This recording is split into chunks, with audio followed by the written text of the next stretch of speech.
Hi guys, welcome back to my next video. നമ്മളിന്നിവിടെ നോക്കാൻ പോകുന്നത് ബിജു മേനോന്റെ പുതിയ സിനിമയായിട്ടുള്ള കഥ ഇന്ന് വരെ എന്ന് പറയുന്ന സിനിമയെ കുറിച്ചിട്ടാണ്. സോ ഈ ഒരു സിനിമ ഡയറക്റ്റ് ചെയ്തിട്ടുള്ളത് വിഷ്ണു മോഹനാണ്. അദ്ദേഹത്തിന്റെ ഇതിന് മുമ്പത്തെ പടം എനിക്ക് തോന്നുന്നു മേപ്പടിയാനാണ് തോന്നുന്നു.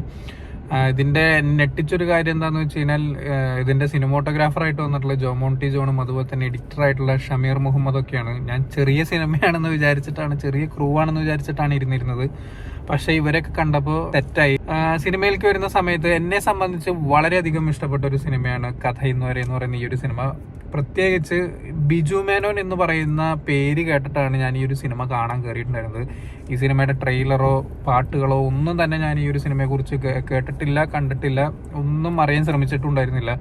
ബിജു മേനോൻ എന്ന് പറയുന്ന ആ ഒരു വ്യക്തിയെ കണ്ടുകൊണ്ട് മാത്രം കാണാൻ കയറിയിട്ടുള്ള സിനിമയാണത്. ഈ സിനിമയുടെ കഥ പറച്ചിലുണ്ടല്ലോ, ആ ഒരു സ്ക്രീൻ പ്ലേ ഭയങ്കര രസമായിട്ട് എനിക്ക് തോന്നി. കാരണം എന്താണെന്ന് വെച്ച് കഴിഞ്ഞാൽ നമ്മൾ ത്രില്ലർ സിനിമയിലൊക്കെ നോൺ ലീനിയർ ആയിട്ട് കഥ പറയുന്ന സ്വഭാവങ്ങളൊക്കെ കണ്ടിട്ടുണ്ട്. പക്ഷേ ഈ ഒരു സിനിമയ്ക്കകത്ത് പക്ക ഒരു ലവ് സ്റ്റോറിയാണ്. ഒരു 4-5 ടൈപ്പ് ഒരു ലവ് സ്റ്റോറി ഉണ്ട് ഈ ഒരു സിനിമയ്ക്കകത്ത്. ഇതൊക്കെ ഇങ്ങനെ ഇടകലർത്തി ശ്രദ്ധിച്ചിട്ടില്ലെങ്കിൽ വേണമെങ്കിൽ കൺഫ്യൂസ് ആവാവുന്ന, ഏതൊക്കെ കാലഘട്ടത്തിൽ എന്തൊക്കെയാണ് നടക്കുന്നതെന്ന് അറിയാൻ പറ്റാത്ത രീതിക്കൊക്കെ ആയി പോയേക്കാവുന്ന ഒരു സിനിമയായിട്ടാണ് പേഴ്സണലി എനിക്ക് തോന്നിയിട്ടുള്ളത്. പക്ഷേ എന്നെ സംബന്ധിച്ച് കൺഫ്യൂസ്ഡ് ഒന്നും ആയില്ല. ക്ലൈമാക്സിൽ ഒരു ചെറിയ പോർഷനിൽ പെട്ടെന്ന് ഇതെന്താ എങ്ങനെയാന്നുള്ളത് ഒഴിച്ചാൽ അതെന്റെ മിസ്റ്റേക്ക് തന്നെ. ഒരു വാക്ക് ഞാൻ കേൾക്കാൻ മറന്നതിന്റെ മിസ്റ്റേക്കാണ്. അത് അറിഞ്ഞു വന്നപ്പോൾ ശരിയായി. ഈ ഒരു സ്ക്രീൻ പ്ലേനെ ശരിവെക്കുന്ന രീതിക്കുള്ള പെർഫോമൻസും അതുപോലെ തന്നെ കാസ്റ്റ് ആൻഡ് ക്രൂ ഒക്കെ ഒത്തു വന്നതോടുകൂടി ഒരു സിനിമ എന്താ പറയുക, ഈ അടുത്ത കാലത്ത് കണ്ടിട്ടുള്ളതിൽ വെച്ച് one of the best love സ്റ്റോറീസിൽ ഒന്നായിട്ടാണ് എനിക്ക് പേഴ്സണലി തോന്നിയിട്ടുള്ളത്.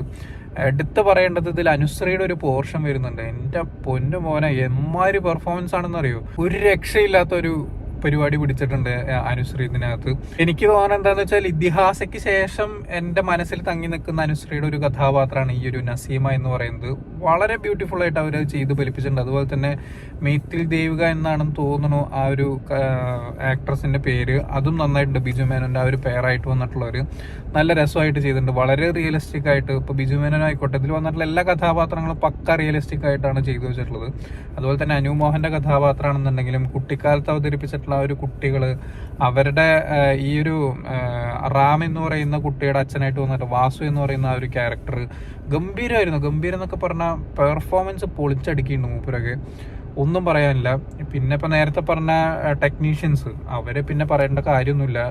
അതിലും എടുത്തു പറയേണ്ട ഒരു കാര്യം എന്താണെന്ന് വെച്ചാൽ സ്കോറുകളും പാട്ടുകളും ഒന്നും മുഴച്ചു നിൽക്കുന്നില്ല. സിനിമയിൽ നിന്ന് വേറിട്ട് നിന്ന് ചില സിനിമകളുടെ കണ്ടിട്ടില്ലേ, മുഴച്ചു നിൽക്കുന്ന രീതിക്കുള്ള പ്രസന്റേഷനൊക്കെ ആയിരിക്കും സ്കോറിംഗ് ആണെങ്കിലും പാട്ടുകളൊക്കെ. ഇതൊക്കെ വളരെ പെർഫെക്റ്റ് ആയിട്ട് നമ്മൾ സിനിമയുടെ ഒപ്പം തന്നെ കണ്ടുപോകുന്ന ഒരു സാധനം. അതുപോലെ തന്നെ 2-3 ഷോട്ടുകളുണ്ട്. ജോമോണ്ടി ജോണിന്റെ ആ ഒരു പെർഫെക്ഷൻ അറിയണമെന്നുണ്ടെങ്കിൽ ഇതിൽ ഒരു ഗണപതിയുടെ ഒരു വിഗ്രഹം രാത്രി കാണിക്കുന്ന ഒരു സീന്, എമ്മാതിരി സാധനം. അതിൻ്റെ ഒപ്പം ഇങ്ങേരുടെ സ്കോറും കൂടി ആകുമ്പോൾ പൊളിച്ചടുക്കിയിട്ടുണ്ട്. അതുപോലെ തന്നെ അനുമോഹന്റെ ഒരു ബാക്ക് ഷോട്ട് ഉണ്ട്, ഇങ്ങേര് പള്ളിയുടെ ഉള്ളിൽ ഒറ്റയ്ക്ക് നിൽക്കുന്ന ഒരു ഷോട്ട് സൂപ്പറായിരുന്നു. അതുപോലെ തന്നെ ഒരു കൊന്ത പുഴയിലേക്ക് എറിയുന്ന ഒരു സീനുണ്ട്. അതൊക്കെ എമ്മാതിരി ഷോട്ട് സൂപ്പറായിട്ടുണ്ട്. അത് എങ്ങനെ എടുത്തു എന്നുള്ളതൊക്കെ അറിയാൻ നല്ല കൗതുകമുണ്ട്. പിന്നെ അതുപോലെ തന്നെ അവസാനത്തിലേക്കൊക്കെ എത്തുമ്പോഴത്തേക്കും കുറച്ച് ഇനി എന്താണ്, അത് കൊള്ളാലോ, ഇതൊക്കെ പാടെ എങ്ങനെ കൺക്ലൂഡ് ചെയ്ത് കൊണ്ടുവരും എന്നുള്ളതൊക്കെ അറിയാൻ നല്ല ആഗ്രഹമുണ്ട്. അതിൽ 1-2 നിങ്ങൾക്ക് നല്ല രീതിയിൽ പ്രെഡിക്റ്റ് ചെയ്യാൻ പറ്റും. 1-2 കഥാപാത്രങ്ങൾ അല്ലെങ്കിൽ 1-2 കഥകളൊക്കെ നിങ്ങളെ കുറച്ച് നൊമ്പരപ്പെടുത്തി അൺപ്രഡിക്റ്റബിൾ ആയിട്ടുള്ള ഒരു പരിപാടിയൊക്കെ പിടിക്കുന്നുണ്ട്. അതൊക്കെ എന്നെ സംബന്ധിച്ച് നല്ല രീതിക്ക് ഇഷ്ടപ്പെട്ടു.